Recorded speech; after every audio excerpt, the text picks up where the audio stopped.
Hello, Kennedy Library citizens. Today's book is The Smallest Girl in the Smallest Grade by Justin Roberts, illustrated by Christian Robinson. Think about empathizing with the characters in this story while we read. That's the first step of the design thinking process.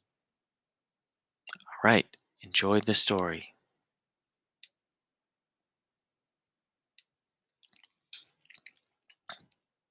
The Smallest Girl in the Smallest Grade, written by Justin Roberts, illustrated by Christian Robinson.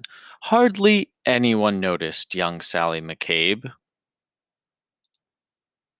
She was the smallest girl in the smallest grade. Sure, her name could be heard in the daily roll call, and she marched with her books down the same school hall, but hardly anyone noticed young Sally McCabe, and they certainly didn't know, or at least didn't mention, that Sally was paying super extra special attention.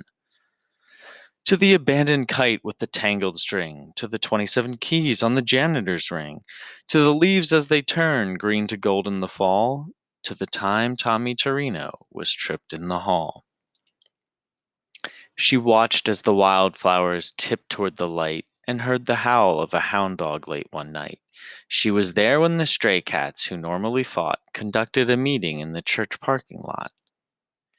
She saw Kevin McEwen get pushed off a slide and the oncoming tears that he wanted to hide. And she'll never forget that parent-teacher day when Billy's much larger father suddenly dragged him away. But through all the mean words and all the cold stares, no one even noticed that Sally was there, and they certainly didn't know, or at least didn't mention, that Sally was paying super extra special attention. She'd seen how a whisper could make someone cower, like a bulldozer crushing through fields of wildflowers, and it kept piling up the discarded debris, those beautiful kites tangled in trees. So on February 3rd at 11:29, Sally stepped straight out of the lunchroom line. She said, "I'm tired of seeing this terrible stuff. Stop hurting each other. This is enough."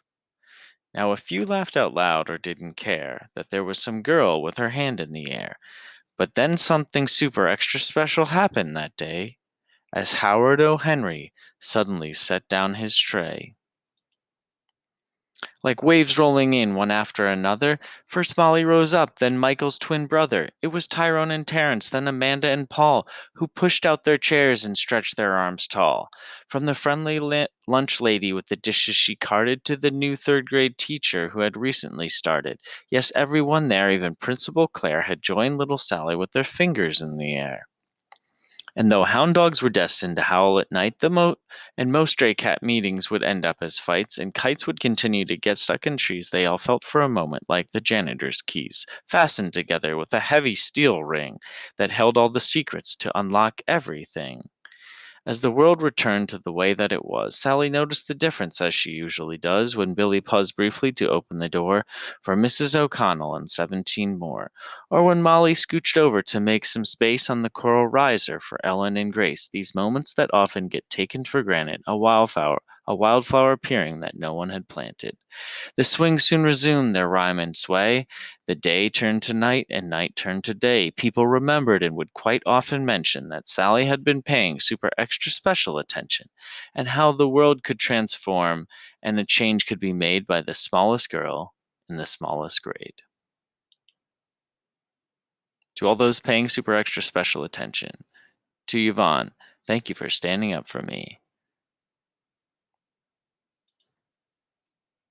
The end.